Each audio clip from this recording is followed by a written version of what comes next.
We got there just before noon. When I pulled up in front of the cabin, Jason hardly lifted his head from his phone. The Airbnb sat completely by itself in a thick stand of pine and fog. It was the perfect type of place to book for solace. I turned off the engine and the silence ate us alive. "You know there's no Wi-Fi, right?" he said. That's the point. He rolled his eyes, got out, and lit a cigarette that he claimed he quit months ago. I watched the smoke curl toward the gray skies. All I needed was a day. Just one day to feel he still loved me deep down somewhere. Once we got in, I started unpacking. Jason scrolled on his phone and sulked. Weeks had gone by without him touching me. I stopped asking why. At 1 o'clock, we were sitting across the dining table from one another in silence. The air between us crackled with all the old tensions that hadn't been resolved. It felt like we had a dense, invisible forest of unspoken feelings between us. He finished his third glass of wine and looked at me. "You've been quiet," he said. Just thinking. I replied. He smirked. "Wow, new hobby, huh?" He taunted, like he was the smartest in the whole wide world. Why can't you just be nice for a date, Jason? Is it too much to ask? I can't be all lovey-dovey in this crappy Airbnb. He pushed the table while standing. The glass on it fell to the floor, breaking. The fight started the way they always did. "I should have left when I had the option," he said angrily, and threw his glass into the sink, shattering into pieces just like our marriage. Why didn't you? I asked calmly. He gave me a blank look. "Because I wanted you to break first." Jason stormed out. He said that he needed some air. He left without a jacket and no flashlight. He just walked away into the tree line like the coward he was. I didn't follow him. I cleaned up the glass that he smashed against the sink. I sat down, I finished Jason's drink, and I waited. It didn't take long to discover what I already knew. Jason's phone was tucked away behind the firewood stack, screen still locked. He had never changed his passwords. Jason had always thought of himself as smarter than everyone else. That was his downfall, his flaw. That and underestimating me. The messages were all there, unmistakable, ugly little truths packed in emojis and promises made late at night. Texts to a woman he only saved as L. These messages weren't one-time flings. They weren't a regret. They were the ongoing, regular, and intimate reality of his life. And then there was the one that burned the hottest. "I'm done. She's pathetic. I'll tell her after the weekend." He was ready to leave me. For her. All I had given. After all I had done, he was just going to throw me away like I was some old, worn-out doll. No, that was not going to happen to me. He thought I was still soft, still love-worn and broken. He didn't know I had already let go of love and replaced it with tactics. I went to the fireplace and picked up the heavy antique metal vase the Airbnb owners used as decoration, held it in my lap, feeling the weight of it, imagining it connecting with his skull, not to kill, just to remind. And then I waited. When Jason returned, he stepped into the doorway, dripping with sweat and smirking like he still had a chance to talk his way out of it. Lena, I stood, took one step forward, and swung. The metal vase struck him just above the temple, a clean, brutal hit. His eyes widened for a heartbeat, then glassed over as his body collapsed to the floor like a marionette with its strings cut. I knelt beside him and checked his pulse. Weak, but there, that was enough. Dragging him across the hardwood floor took more effort than I expected. He was dead weight, literally and metaphorically. I heaved, pushed, and pulled. Out the back door, down the path, and through the trees. The waterfall thundered behind the cabin. That 500-foot drop had been the real reason I chose this Airbnb. Not the view, not the quiet. The fall. The kind of place that made bodies vanish. I dragged Jason right to the edge, where the moss turned slick and the spray hit my face. He groaned, dazed, starting to stir. Perfect timing. I leaned down, brushed his damp hair from his forehead, and whispered into his ear. This is what you get for betraying me. Goodbye, darling. Then I pushed. There was no scream, just a wet, brutal silence as his body disappeared into the roaring white below. When it hit, I didn't flinch. The current would carry him for miles. The rocks would strip his face of features. The cold would keep him preserved, unreachable. They'd never find him. I walked back to the cabin, peeled off my soaked clothes, and began the rest of my work. I sliced a neat line across my palm, bruised my shoulder on the corner of the counter, smashed the mirror, and scattered blood across the tile. Then I picked up the phone. Only one call needed to be made. I didn't care that there was barely any service. No Wi-Fi. This place had always been perfect for what I needed. My husband. My voice shook, just enough. He snapped. He said he couldn't take it anymore. He hit me. He ran into the woods. I think he's going to hurt himself. They believed me. Of course they did. They sent officers and paramedics. A blanket was draped around my shoulders while I cried into it on cue. I told them about the cheating, the threats, the bruises I'd hidden for months. They promised they'd search for them. They're still searching. Anna had found this cheap Airbnb, secluded cabin, forest views, all that rustic charm bullshit for what was supposed to be a fun weekend. But the place felt wrong from the moment we pulled up. Everything too quiet, like it had been holding its breath, waiting. We settled in anyway, unpacked the tequila, started a drinking game, and by midnight, we were all sloppy drunk, laughing too loud to silence the unease crawling under our skin. I passed out on the couch at around 2 a.m. Couldn't have been asleep more than an hour when Emily's ice-cold hand clamped over my mouth, stifling a terrified shriek. Her eyes were wide, pupils blown with a thrill. Living room. Now. She whispered. I followed her on unsteady legs. Madison and Hannah were already circled around something in the floor, a rusted metal ring jutting from the wooden boards, like a bone through skin. Open it, Madison whispered, excited. I knelt down, gripped the cold iron ring, and pulled. The hinges groaned like an animal dying. That smell hit me so hard I gagged. Damp earth and something sickly sweet, like meat gone bad. My phone's flashlight caught rough stone steps disappearing into darkness. Guys, we shouldn't. The owners hadn't mentioned the basement. Hannah whispered, backing away. But Emily was already descending, giggling that high, tight laugh she got when she was scared but wouldn't admit it. Don't be such a fucking baby, Han. The basement wasn't built. It was excavated. Just raw boulder walls like one of those Game of Thrones dungeons. The ceiling pressed down, forcing us to stoop as we scurried deeper. In the corner sat a child-sized table with a single chair. Scattered around it were toys no child should own. Dolls with mouths sewn shut. A rocking horse with what looked like real teeth embedded in its mane. Behind the table, hundreds of tally marks scratched into the dirt wall. Some looked decades old. Others looked relatively fresh. Madison picked up a half-burned book from the table. Morale was carved into its cover. Listen to this, She said, reading from the last page. Mommy thinks burning me will make me go away. Stupid mommy.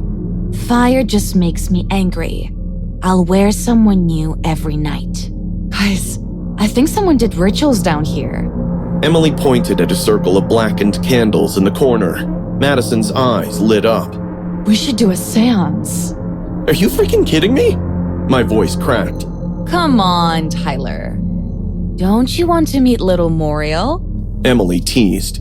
But that night, after too many beers and shots, there we were, sitting in a circle in the suffocating basement. The candles we'd found cast flickering shadows across the dirt walls. We call upon the spirit of Muriel. Madison intoned. Come forward and speak to us. Hannah fidgeted beside me. This is stupid and disrespectful. Shh. Emily snapped. Muriel, if you're here, give us a sign. Suddenly, the candles flickered, all at once. Very funny, I said. Who blew on them? No one answered. The air had gone completely still. Then the trapdoor slammed shut with a bang so loud it made us all jump. What the fuck? I scrambled up, rushing to the steps. The door wouldn't budge. Guys, it's stuck! A horrible choking noise cut me off. I turned to see Emily convulsing on the floor, her back arched at an impossible angle. Her eyes rolled back as her limbs jerked violently. Emily! Madison screamed, reaching for her. Hannah screamed. Don't touch her! Too late. The moment Madison's fingers brushed Emily's skin, Emily's head rotated 180 degrees with a wet, tearing sound. Her eyes had changed. Not just black, they were leaking. Dark fluid streamed upward across her forehead, defying gravity. Not Emily. The voice from her mouth wasn't human. Multiple tones layered over each other, like a child's voice stuffed. Muriel is here. Emily's body snapped upright with a sound like kindling breaking. Her head remained backward with that terrible grin splitting her face literally ear to ear. The skin tore at the corners. I know all your secrets. She sang, neck twisting further with each word. Hannah screws her professor while her boyfriend sleeps. Madison steals dead people's jewelry at funerals. Hannah gasped. Madison went white. She crawled toward me, moving like a spider. And Tyler, good sweet Tyler, you watch your roommate shower through the crack in the door. My stomach dropped. Stop it, Emily, I said, shaking. She was inches from my face, her breath sour and cold. Not Emily! She shrieked, her voice splitting into multiple tones. Then she lunged at me. Unbelievably strong hands wrapped around my throat as inhuman fingernails dug into my skin. My eyes rolled back in my head, while Emily twisted with inhuman speed, throwing Madison across the room when she tried helping. Hannah screamed. Mommy tried to lock me away. Emily... Morris whispered, face inches from mine. Just like you'll be locked away. Forever. Suddenly, Hannah smashed a porcelain doll against Emily's head. She collapsed, releasing her grip. We dragged Emily up the stairs. This time, the trap door opened easily. Too easily, like it wanted us to leave. We burst into the living room. The morning sun was streaming through the windows. Emily was bleeding from her temple, still unconscious. Again, her eyes snapped open. We scurried away while she groaned and blinked. However, this time, her normal brown eyes, confused, scared, stared at us. She started screaming, raw animal sounds of terror. Then she vomited, a thick black liquid that smelled like rot. We didn't wait, just drove to the hospital, Emily still screaming, her voice going hoarse. The doctors diagnosed her with a psychotic break. They didn't believe our story about the basement, about the voice that wasn't hers, and we were too much of a chicken to revisit the dungeons. I visited her yesterday at the psychiatric hospital. She doesn't talk anymore, just sits by the window, drawing the same thing over and over. A circle of candles, a child's table, and when no one was watching, she looked at me and smiled. Once again, her eyes, just for a second, went completely black. It started with Airbnb, a charming country cottage that would save our marriage, Mark had said. Remote, romantic, just what we needed after months of silent dinners and separate beds, and I was totally for it.